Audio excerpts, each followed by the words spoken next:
Bonjour à tous. Heureux de vous retrouver pour ce temps de la prédication de la parole de Dieu et notre culte plus globalement bien sûr. Mais nous voulons ouvrir encore la parole de Dieu, nous voulons encore nous tenir devant ce que le Seigneur lui veut nous enseigner. Vous le savez, nous avons commencé il y a quelques semaines maintenant en arrière ce temps où nous sommes rentrés dans la période de l'Avent. Et j'ai voulu avec vous considérer ce que la Bible nous dit sur l'Avent. Et dans la période de l'Avent, il y a beaucoup de choses que l'on retrouve. Quand vous lisez les récits de la nativité, on retrouve beaucoup de choses. Mais il y a une chose en particulier sur laquelle je veux qu'on s'arrête cette année. Et ces choses, c'est la louange. Et nous avons vu la dernière fois que Marie, alors qu'elle a reçu cette invitation, alors qu'elle a reçu cette révélation de Dieu concernant la naissance de Jésus et son rôle qu'elle jouerait dans tout cela, a poussé un chant de louange et d'adoration vers Dieu. Et ce chant, on l'a pu l'étudier, on a vu plusieurs choses dans ce chant. La première chose que nous avons notée, c'était que ce chant est empreint de la parole de Dieu. Chacune des paroles qu'elle dit viennent et sont tirées de l'Ancien Testament. Chacune des paroles qu'elle dit se base et s'appuie sur le livre des psaumes, un livre qu'elle a certainement lu, qu'elle connaît, mais à ce moment de sa vie, elle comprend bien mieux ces paroles, elle est prête et est capable de les proclamer et de les proclamer avec foi, autorité, ce qu'elle a vu, ce qu'elle a lu, ce qu'elle a entendu de Dieu, elle est capable de le dire parce qu'elle le vit dans sa vie. Et bien qu'elle le fasse et qu'elle le fasse avec beaucoup de foi, nous avons vu qu'elle le fait aussi avec beaucoup d'humilité. Elle sait que tout ne dépend pas d'elle. Elle sait qu'elle n'est simplement qu'un instrument entre les mains de Dieu. Un instrument qui doit accepter que bien qu'elle ne comprenne pas tout, et bien que ce par quoi elle va passer, vous vous souvenez, je l'avais dit, le fait qu'elle devienne mère, elle qui était une femme célibataire, devait l'amener, la conduire à être ostracisée quelque part dans la société.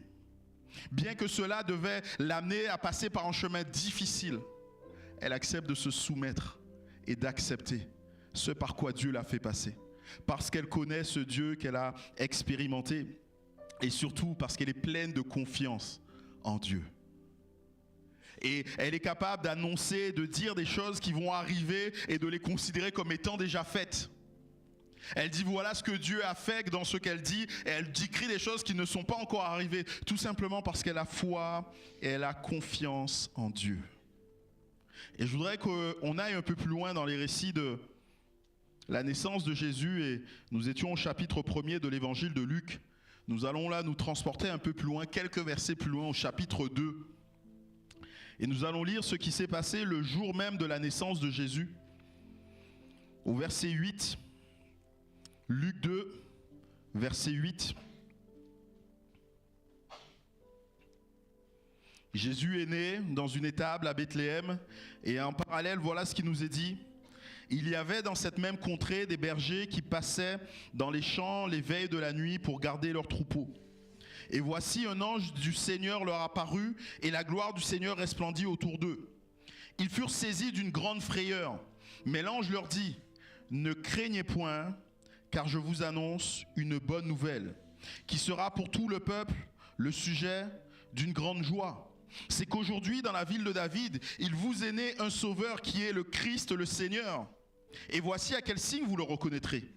Vous trouverez un enfant emmailloté et couché dans une crèche. » Et soudain il se joignit à l'ange une multitude de l'armée céleste, louant Dieu et disant « Gloire à Dieu dans les lieux très hauts, et paix sur la terre parmi les hommes qui l'agréent. Amen. » Et ce matin, je voudrais qu'on s'arrête sur la louange des anges. La louange n'est pas une construction humaine. Je me souviens de ce collègue que j'avais qui croyait dur comme fer que Dieu n'existait pas et c'est son choix, il a le droit d'avoir tort, tout le monde a le droit d'avoir tort dans la vie et il avait tort, il a tort toujours et qui me disait mais non la louange n'est que le fait, le produit de ce que l'homme fait. Pour lui, il imaginait ça comme ça, un jour il y avait eu une grosse tempête, un gros orage, il y avait des éclairs qui pourfendaient le ciel et pour lui les hommes, parce qu'ils avaient peur, ont cherché des solutions, à un moment donné ils se sont mis à prier et parce que ça s'arrêtait, ben voilà, depuis on loue Dieu. Je dis, ok, why not, pourquoi pas. Mais comment est-ce que tu expliques que de par tout le monde entier, tous les peuples, que ça soit dans la forêt amazonienne, que ça soit en Afrique, dans la forêt équatoriale, que ça soit du côté de l'Australie et tout ça. Comment tu expliques que tous ces peuples, alors qu'à un moment on n'était pas capable de communiquer, on n'avait pas de téléphone pour s'appeler, comment tu expliques qu'ils ont tous fait la même chose et qu'au même moment il se soit produit la même chose? Ça ne peut pas s'expliquer comme ça. Ce serait un curieux hasard. En fait, la louange ne vient pas de ce que nous sommes. La louange n'est pas terrestre, mais elle est céleste avant tout. La louange a commencé et commence dans le ciel. D'ailleurs, c'est comme ça que Dieu va parler à Job à un moment donné. Dans Job, au chapitre 38 et au verset 4, il lui dira, mais quand il parle à Job, « Où étais-tu quand je fondais la terre? Dis-le si tu as de l'intelligence. Qui en a fixé les dimensions, le sais-tu? Ou qui a étendu sur elle le cordeau, c'est-à-dire qui l'a mesuré? Sur quoi ces bases sont-elles appuyées? Ou qui en a posé la pierre angulaire alors que les étoiles du matin éclataient en chant d'allégresse et que tous les fils de Dieu poussaient des cris de joie? » Dieu est en train de parler à Job, il est en train de lui dire, mais toi tu étais où quand moi j'étais en train de faire le monde? Tu étais où quand moi je décidais des dimensions et de la manière dont le monde devait fonctionner? Et pendant que je faisais ça, il y avait des armées célestes, là s'il s'agit des anges qui étaient en train de me louer. Avant même que le monde existe, Dieu recevait déjà la louange. La louange et l'adoration ne viennent pas de la terre, mais la louange et l'adoration sont avant tout célestes. Et dans la Bible, louer et adorer Dieu veut simplement dire reconnaître, proclamer et répondre à ce Dieu qui est l'être suprême, celui qui est bien au-dessus de nous, celui qui nous dépasse. Et dans cette idée d'adoration, il y a toujours cette idée de prosterner. Se prosterner vis-à-vis de quelqu'un, se prosterner, reconnaître que quelqu'un serait plus grand que nous et accepter de nous humilier devant cette personne. Adorer Dieu, c'est reconnaître qu'il est Dieu et que nous ne le sommes pas. Que nous ne sommes pas à sa hauteur. Que nous ne pouvons pas même nous comparer à lui. Mais pour cela, vous comprenez bien qu'il nous faut connaître Dieu. Si on n'a pas de connaissance de Dieu, on ne peut pas l'adorer. C'est pour ça que Jésus va dire à la femme samaritaine, alors qu'il est en train de discuter avec elle, mais vous adorez ce que vous ne connaissez pas. Vous faites monter des louanges, vous dites que vous louez Dieu, mais vous adorez ce que vous ne connaissez pas. Nous, les hommes sur cette terre, nous sommes appelés à louer ce qui nous dépasse, ce qui est bien plus grand que nous. Mais parce que nous n'avons pas voulu connaître Dieu, parce que nous n'avons pas voulu nous soumettre à qui était Dieu, nous nous sommes fait des propres dieux. Des fois, on va se louer nous-mêmes. Alors des fois, on va louer des personnes qui sont en train de courir dans un stade, qui tapent dans un ballon ou que sais-je encore, qui réalisent des prouesses techniques. On va louer des personnes qui sont capables et qui ont un génie, il faut le reconnaître, musical ou autre. Et on va louer ces personnes, on va les élever, mais ce n'est pas ce que Dieu a voulu pour nous. Nous n'avons pas été créés pour louer ces personnes, nous avons été créés pour louer Dieu. Pour louer et adorer celui qui est créateur de toutes choses. Mais pour le louer, nous avons besoin de cette révélation. Nous avons besoin de comprendre, de savoir qui il est. Nous avons besoin d'être soumis à une compréhension nouvelle de qui est Dieu. Et cela, malheureusement, ça ne peut pas venir de nous. Nous ne pouvons pas décider de ce qu'est Dieu et de comment est Dieu. Ça ne marche pas comme ça. Ça doit venir de Dieu. Et dans le texte que nous avons lu, c'est exactement ce qui se produit. Dieu va donner une révélation nouvelle. Il va parler à l'humanité. Et voici, un ange du Seigneur leur apparut et la gloire du Seigneur resplendit autour d'eux. Ils furent saisis d'une grande frayeur. Mais l'ange leur dit, ne craignez point, car je vous annonce une bonne nouvelle, qui sera pour tout le peuple le sujet d'une grande joie. C'est qu'aujourd'hui, dans la ville de David, il vous est un sauveur, qui est le Christ, qui est le Seigneur. Ici, ce qui va conduire à l'adoration, c'est la révélation de l'incarnation de Dieu dans l'humanité. Une compréhension nouvelle de qui est Dieu. Une compréhension nouvelle de ce que Dieu va faire. Dieu a choisi de s'incarner en homme. Et cet acte va conduire à la louange et à l'adoration. Et j'aime beaucoup le temps qui suit avec les anges.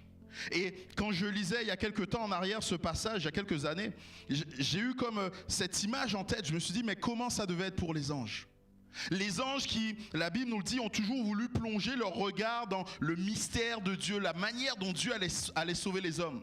Vous savez pourquoi? Parce que les anges étaient là au moment où Dieu a créé l'homme. Ils ont vu comment Dieu a choisi, le soin qu'il a mis pour créer l'homme. Et la Bible nous dit que Dieu a dit que la lumière soit et la lumière fut. Dieu a dit qu'il y ait des oiseaux dans le ciel et il y a eu des oiseaux dans le ciel. Qu'il y ait des poissons dans la mer et il y a eu des poissons dans la mer. Mais quand il en est arrivé à vouloir façonner l'homme, la Bible nous dit que Dieu est lui-même descendu sur cette terre, qu'il a façonné l'homme de la terre, de la poussière. Il l'a modelé, il lui a donné une forme et Dieu a soufflé en lui un souffle nouveau. Et j'imagine les anges qui regardent ça et qui se disent, mais pourquoi est-ce que Dieu met autant d'intérêt pour l'homme? Et ils voient que Dieu crée le jardin, que Dieu met l'homme dans le jardin. Et ils voient la relation. La Bible nous dit que tous les soirs, Dieu venait dans la présence de l'homme dans le jardin et ils discutaient ensemble. Et j'imagine les anges qui voyaient cela tout le temps et qui à un moment donné voient à quel point l'homme est méchant et se détourne de Dieu. Ils entendent et ils assistent à tout ce qui se passe. Ils voient que Dieu chasse l'homme du jardin d'Éden. Ils entendent aussi la promesse de Dieu. Viendra le moment où j'enverrai un homme qui vaincra le serpent. Et tout au long du reste de l'histoire de l'humanité, ils assistent à la manière dont Dieu répond aux besoins de son peuple, à la manière dont Dieu intervient dans l'histoire de l'humanité. Dieu fait des miracles, Dieu délivre, Dieu guérit, Dieu ressuscite, il fait toutes ces choses. Et eux, ils assistent à tout cela. Mais un jour, il y a quelque chose de différent dans le ciel. Un jour, il y a un jour qui n'est pas du tout comme les autres. Il manque quelqu'un. Alors que les anges ont toujours connu Dieu le Père, Dieu le Fils et Dieu l'Esprit, ce jour-là, Dieu le Fils n'est pas là. On ne le trouve pas. Lui qui est le créateur de tout, lui qui soutient tout, il n'est pas présent. Et les anges les imaginent en train de parler entre eux. Et finalement, Dieu convoque dans son bureau l'ange Gabriel. La Bible ne dit pas que c'est Gabriel ici, mais bon, imaginons que c'est Gabriel. Dieu convoque dans son bureau l'ange Gabriel. Et tous les anges écoutent et le voient avancer, aller jusqu'au bureau de Dieu. Il referme la porte après lui. Et Dieu lui fait quelque chose. Dieu lui dit quelque chose. Dieu lui dit, voilà ce que tu vas annoncer.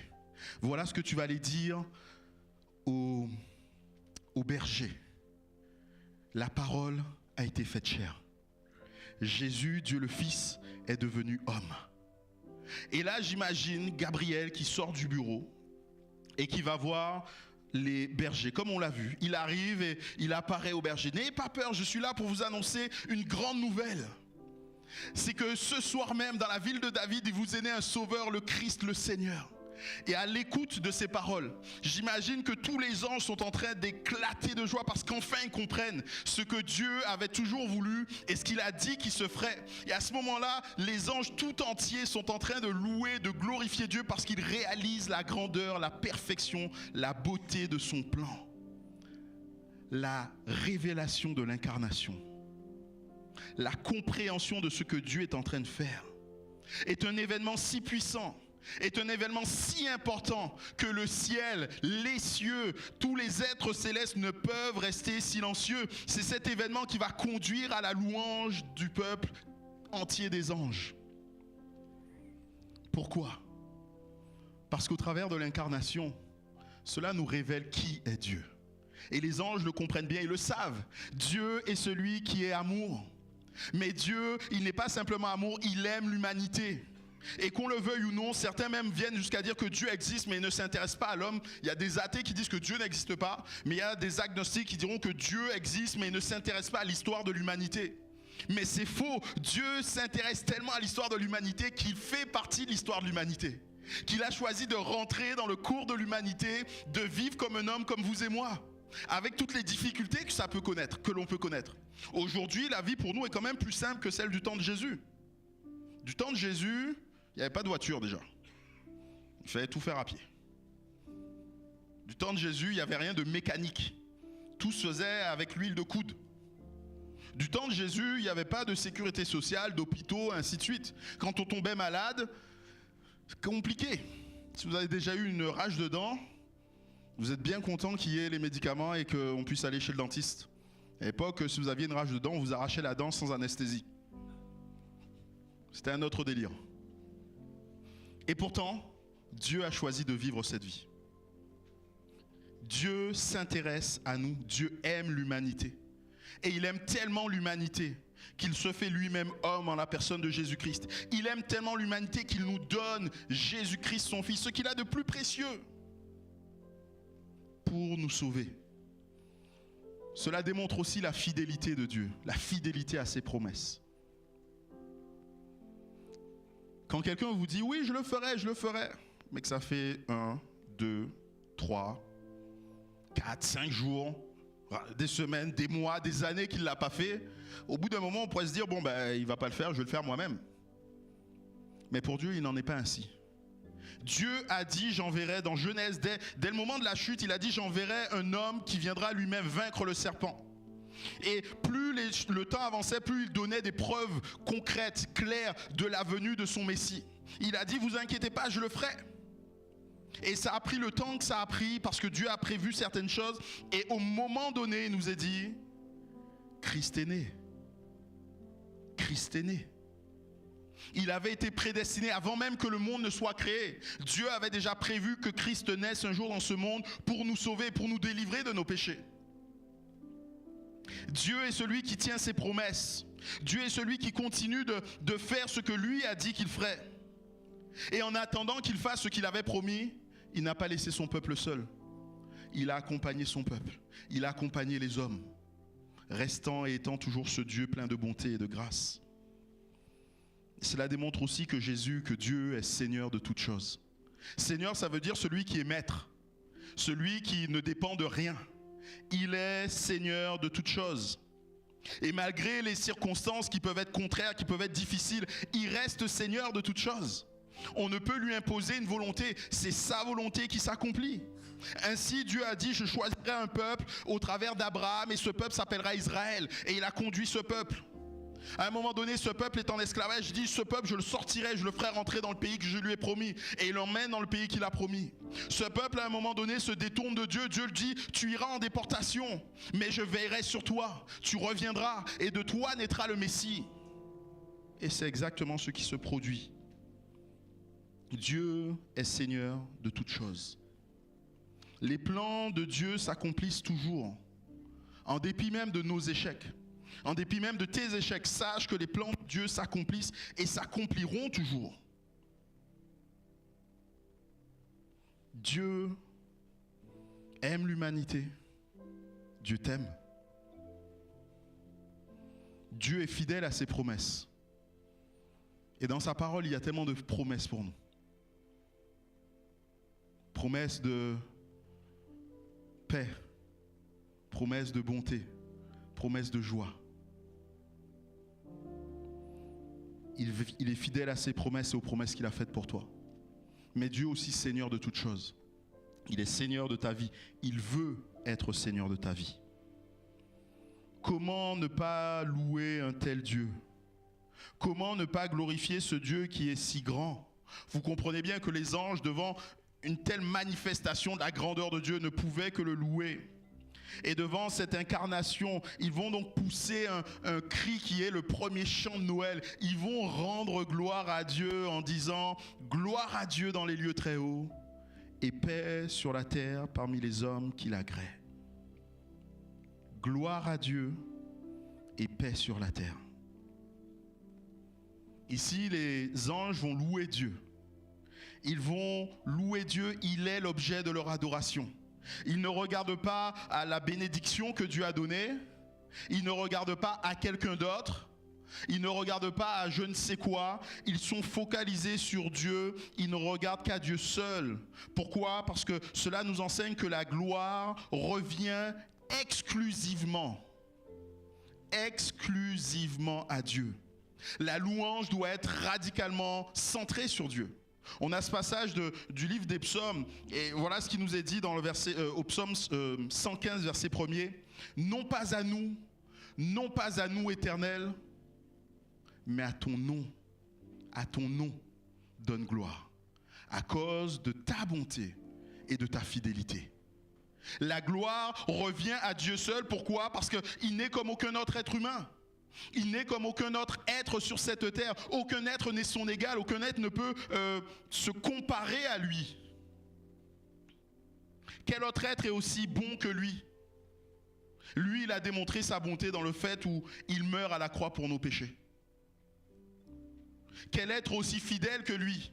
Il a démontré sa fidélité pour nous dans le fait que même lorsque nous lui crachons au visage, il continue de nous aimer. Non pas à nous, mais à ton nom de gloire, à cause de ta bonté et de ta fidélité. Toute louange qui aurait un sujet autre que Dieu ne serait qu'une idolâtrie. Ce serait remplacer Dieu par quelque chose d'autre.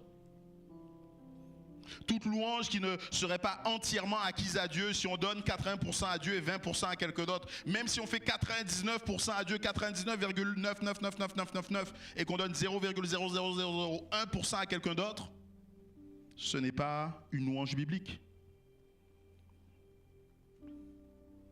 Jésus n'est pas né pour que l'homme soit exalté.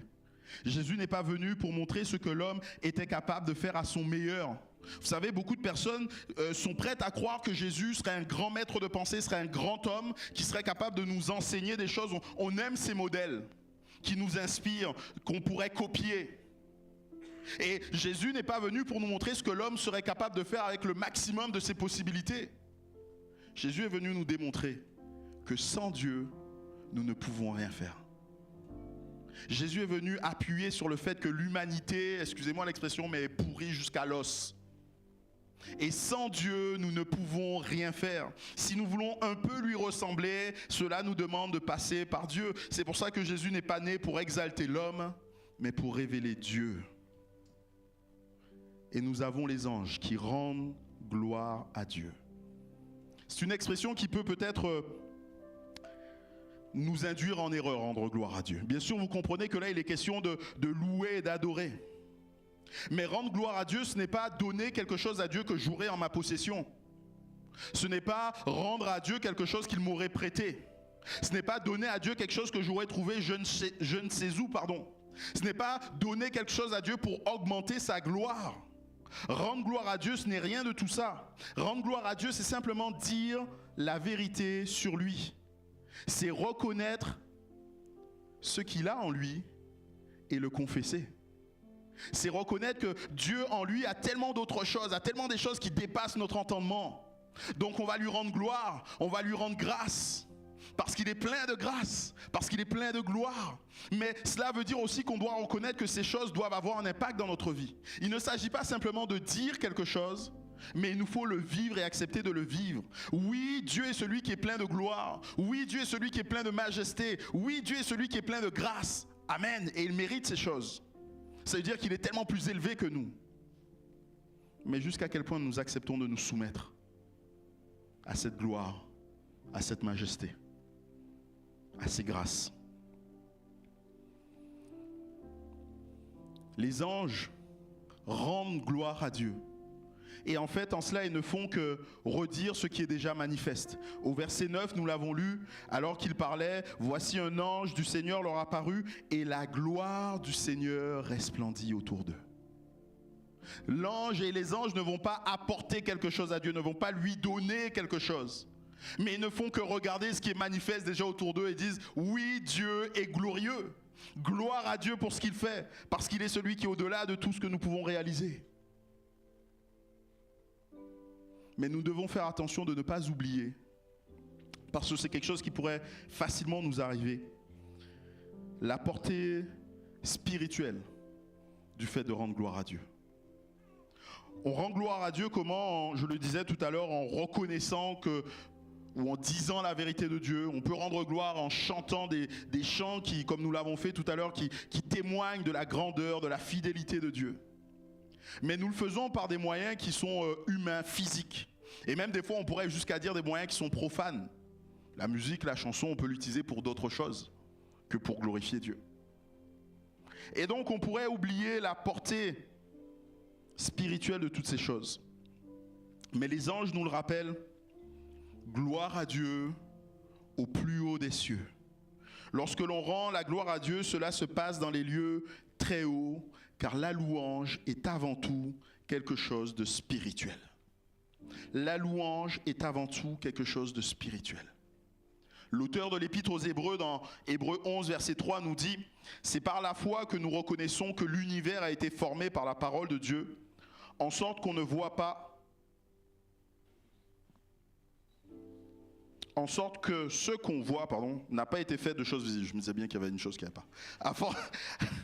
En sorte que ce qu'on voit, je ne voyais pas justement là, ce n'est pas le cas de le dire. En sorte que ce qu'on voit n'a pas été fait de choses visibles. Ce qu'il est en train de nous dire ici, c'est que le monde invisible influe sur le monde visible. C'est le monde invisible, Dieu, qu'on ne voit pas avec notre œil, Dieu qui est spirituel, qui a donné naissance à tout ce qui est visible, tout ce qu'on peut voir. Et bien aimé, la prière, parce qu'elle est spirituelle, elle a aussi un impact sur le monde réel que nous vivons. Vous connaissez ce passage de Paul et de Silas qui étaient dans la prison, qui étaient enchaînés, qui avaient été battus, qui avaient été roués de coups, qui sont dans un moment peut-être très compliqué, très difficile à vivre. Mais parce que eux choisissent de louer, c'est ce qu'ils vont faire. Ils nous ont dit au milieu de la nuit, ils se sont mis à chanter des cantiques à la gloire de Dieu. La réalité physique de ce qu'ils vivent va être transformée. De la prison et de prisonniers qu'ils étaient battus, accablés, ils vont se retrouver à être des adorateurs libres. C'est ce que nous dit David quand il dit « Je m'écrie, loué soit l'Éternel, et je suis délivré de tous mes ennemis ». David avait lui aussi expérimenté le fait d'être des fois devant des situations qu'il dépasse. Et il ne sait comment sortir de cette situation. Pourtant, on sait que David était un habile guerrier. On voit, et vous pouvez lire dans la Bible, comment David n'a cessé de guerroyer. Et même Dieu lui dira, tu es un homme dont les mains sont pleines de sang. Parce que David faisait la guerre et il savait faire la guerre. Mais dans certaines situations, il est incapable de s'en sortir par lui-même. Alors qu'est-ce qu'il fait? Je m'écrie, loué soit l'Éternel. Il va commencer à louer. Il va commencer à regarder au monde spirituel pour que cela ait un impact dans ce qu'il vit, dans la situation où il se trouve, en s'attendant à ce que Dieu le bénisse. La louange nous fait changer de dimension. La louange nous amène et nous transporte ailleurs de là où nous sommes physiquement. Elle nous transporte dans la présence de Dieu parce que la Bible nous dit dans Psaume le chapitre 22, le verset 4, « Pourtant tu es le Saint », en parlant à Dieu, et il dit « Tu sièges au milieu des louanges d'Israël. Tu sièges au milieu des louanges de ton peuple. » Quand on loue Dieu, on se retrouve dans sa présence. Quand on est en train de célébrer Dieu, quand on est en train de lui rendre la gloire, on est comme dans le trône, dans la salle du trône de la présence de Dieu. On est transporté. Ainsi, on doit apprendre, bien-aimés, à adorer quand tout n'est pas parfait. Parce que notre adoration n'a pas pour but de dire ce que nous sommes en train de vivre, mais elle a pour but de regarder à Dieu. Elle a pour but de regarder à Dieu. On doit aussi apprendre à louer, à glorifier Dieu avant même les solutions. Parce que les solutions sont en Dieu. C'est lui avec sa présence qui va ramener les solutions. Ne cherchez pas les solutions tant que vous n'avez pas cherché Dieu. Vous ne les aurez pas. Vous ne les trouverez pas parce que les solutions se trouvent en lui. Gloire à Dieu au plus haut des cieux. Gloire à Dieu au plus haut des cieux, sont capables de dire les anges. Mais elle finit et continue en nous disant paix sur la terre. Et la semaine dernière, notre frère Pierre-André nous parlait de cette paix. Le monde parle de paix. Et quand le monde parle de paix, en général, il parle d'absence de conflit. L'homme est content, l'humanité est contente quand il n'y a pas de conflit, quand on s'entend. Et on est même capable d'aller jusqu'à se dire on va faire une trêve des confiseurs. Vous avez entendu dans notre pays, il y a des manifestations et on en a appelé à la trêve des confiseurs. Ce serait bien que pendant la période de Noël, on s'entende. Vous savez, Noël, ça nous parle de cela et ça et ça. Mais ça ne tient et ça ne repose sur rien. C'est ce que l'homme a toujours recherché. Et d'ailleurs, en créant les Nations Unies à New York, là, devant le bâtiment des Nations Unies, il y a cette statue qu'on appelle du glaive à la charrue, où on voit un homme qui est en train de tordre un glaive et d'en faire un outil agricole. Et ça, c'est tiré d'une prophétie biblique qu'on trouve dans Michée au chapitre 4, verset 3. Il nous est dit, il sera le juge d'un grand nombre de peuples. l'arbitre de nations puissantes lointaines. De leurs glaives, ils forgeront des hoyaux et de leurs lances des serpes. Une nation ne tirera plus l'épée contre une autre et l'on n'apprendra plus la guerre. Ça, c'est ce que l'homme cherche, c'est ce que l'homme aimerait avoir, mais qu'il n'arrive jamais à obtenir. Parce que pour lui, la paix, c'est l'absence de conflit. Mais quand la Bible, elle, nous parle de paix, elle nous parle d'une réconciliation avec Dieu. Jésus n'est pas venu supprimer tous les conflits, il est au contraire venu rétablir une relation avec Dieu. Nous avons en Jésus la paix avec Dieu. Nous sommes réconciliés avec Dieu. Et en fait, ce que le prophète Michée, était en train de dire, c'est exactement cela. Il commence en disant, il sera le juge de grand nombre de peuples, l'arbitre de nations puissantes lointaines. Le il ici en question, c'est Jésus. S'il y a cette relation avec Jésus, la suite est faisable et possible. Mais sans cette relation avec Jésus, la suite ne peut pas se faire. Et malheureusement, l'humanité cherche à vivre la paix sans Jésus. Parce que l'humanité n'a pas compris ce qu'est la paix. On pense que la paix pourrait être un sentiment, mais ce n'est pas un sentiment, c'est une position devant Dieu. Une position nouvelle. Les anges louent et célèbrent Dieu pour la paix. Et pourtant, au moment où ils sont en train de le faire, il n'y a pas encore la paix. Parce que Jésus n'est pas encore passé par la croix. Jésus n'est pas encore ressuscité. Mais dans une certaine mesure, bien aimé, la prière, la louange que nous devons faire monter vers Dieu est comme une prophétie. Une prophétie qui annonce et qui proclame des choses à venir. Et quand je dis ça, il ne s'agit pas d'avoir ou de faire la méthode Coué, vous savez. Parce que j'aimerais que ça arrive, alors je vais commencer à le dire et le redire en m'attendant que ça arrive. Ça n'arrivera jamais. Ça n'arrivera jamais. La prophétie, c'est dire la volonté de Dieu, même si elle n'est pas encore manifeste. Parce que Dieu a dit quelque chose, je m'appuie sur cette parole et je le proclame. Je ne le vis pas encore, je ne le vois pas encore. Tout peut être autour de moi est contraire à cela, mais ce n'est pas moi qui l'ai dit, c'est Dieu. Il va se débrouiller pour le faire.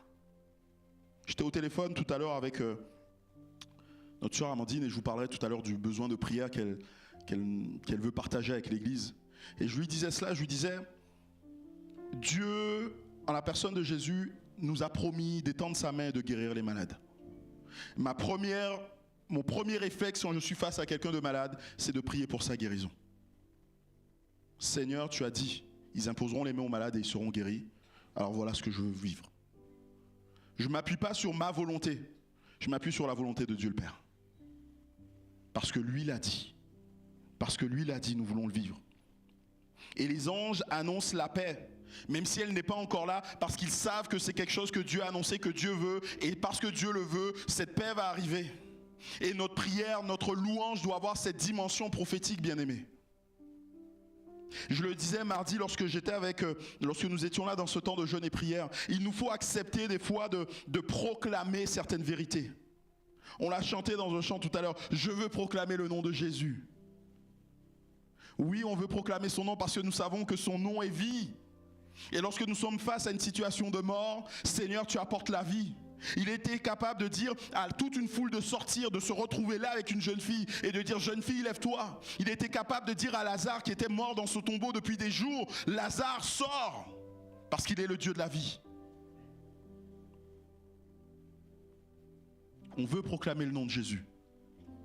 Là où la mort se manifeste. Là où la maladie se manifeste, là où la malédiction se manifeste.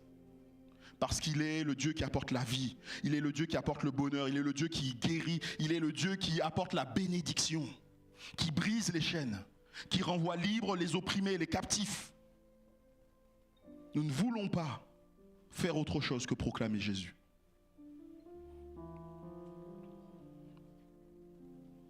Les anges annoncent une paix que les hommes doivent recevoir. Paix sur la terre aux hommes qui l'agréent. Quand la Bible dit ça, il ne s'agit pas de dire que Dieu aurait choisi certaines personnes et tant mieux pour elles et pour les autres, tant pis. Non, il s'agit ici d'une réponse à apporter. La naissance de Jésus n'est pas que pour les bons. La naissance de Jésus, est pour tous. tous ceux qui acceptent, il faut recevoir ce cadeau. La semaine dernière, c'était le thème du spectacle de Noël. Le plus grand, le plus beau de tous les cadeaux. Mais un cadeau doit se recevoir. Et pour moi, ce qui est le plus beau dans le passage que nous avons lu, ce n'est pas que les anges louent Dieu. Le plus beau se trouve pour moi dans la suite, dans la continuité de ce passage. Et nous allons lire à partir du chapitre 15, du verset 15, pardon. Les anges ont dit paix sur la terre, gloire à Dieu dans les lieux très hauts et paix sur la terre aux hommes qui l'agréent. Et à partir du verset 15, lorsque les anges les eurent quittés, puis retournés au ciel, les bergers se dirent les uns aux autres, allons jusqu'à Bethléem et voyons ce qui est arrivé, ce que le Seigneur nous a fait connaître.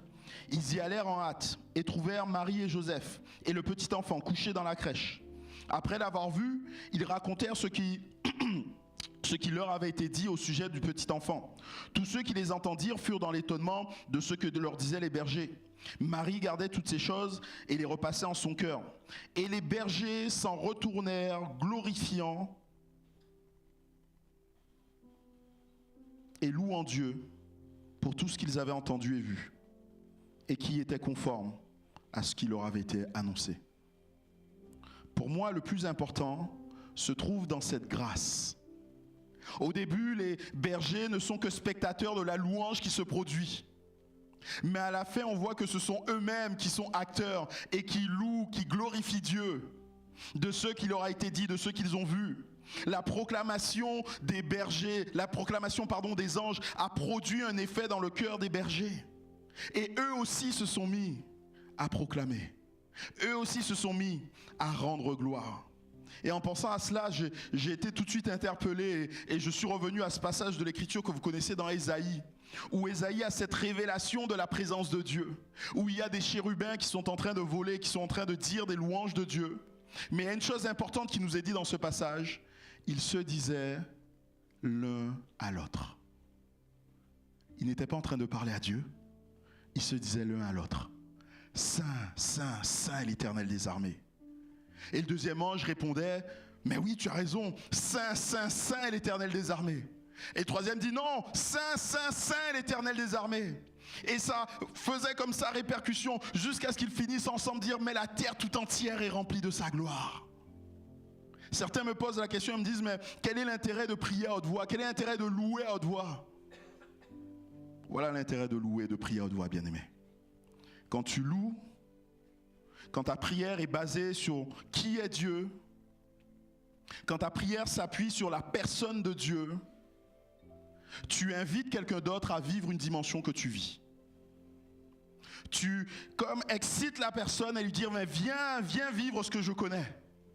Et elle, quand elle est dans ce temps et qu'elle vit aussi cette chose, elle te dit, oui, tu as raison, on est bien là. C'est la présence de Dieu. Et ensemble, on se fait du bien à dire, Saint, Saint, Saint est l'Éternel des armées. La terre entière est remplie de sa gloire. Bien-aimés, je prie et je continuerai à prier. Et je souhaite de tout mon cœur que nous soyons une église qui loue. Une église qui loue. Une église qui est capable de tourner ses regards vers Dieu et vers Dieu seul pour le glorifier parce qu'il mérite la louange. Mais une église aussi qui est capable de proclamer la réalité de Dieu. La réalité de qui est Dieu. Qui est capable de proclamer des réalités même lorsqu'elle ne les vit pas encore. Parce que Dieu est celui qui est souverain. Et ce faisant, on s'encourage les uns les autres à rentrer dans la présence de Dieu, à le louer, parce qu'il est saint, digne de louange, digne de toutes les louanges. La Bible nous dit que c'est le cantique qu'on dira, qu'on chantera. Digne est l'agneau parce qu'il est celui qui est mort, ressuscité pour chacun de nos péchés. Comment ne pas commencer à le louer dès maintenant? On pourrait baisser les têtes et remercier le Seigneur. Jésus, nous voulons te remercier encore pour ta parole qui nous enseigne, qui change, transforme nos cœurs et nos vies. Et nous voulons laisser cette parole pénétrer nos cœurs, pénétrer encore, Seigneur, notre intelligence, notre compréhension. Je veux continuer à prier que nous apprenions, Seigneur, à te louer, que nous apprenions à célébrer celui que tu es. Donne-nous, Seigneur, de te louer pour qui tu es, de ne jamais regarder à autre chose que ta personne, Seigneur. Que nos louanges ne soient toujours focalisées, tournées que sur toi et sur toi seul, Jésus. Mais donne-nous aussi de savoir prendre position spirituellement et de proclamer la réalité de ta vie, Jésus. De proclamer la réalité des effets que tu produis lorsque nous nous tournons vers toi. Je prie peut-être pour tous ces bien-aimés qui sont dans des situations difficiles, qui sont là et qui sont dans la peine, Seigneur. Merci parce que tu as promis, tu as donné toi-même ton programme. Tu es venu libérer les captifs, tu es venu délivrer ceux qui étaient oppressés, tu es venu guérir les malades. Et nous voulons proclamer encore ton nom dans toutes ces situations, Jésus. Merci parce que tu es le Dieu qui agit encore aujourd'hui.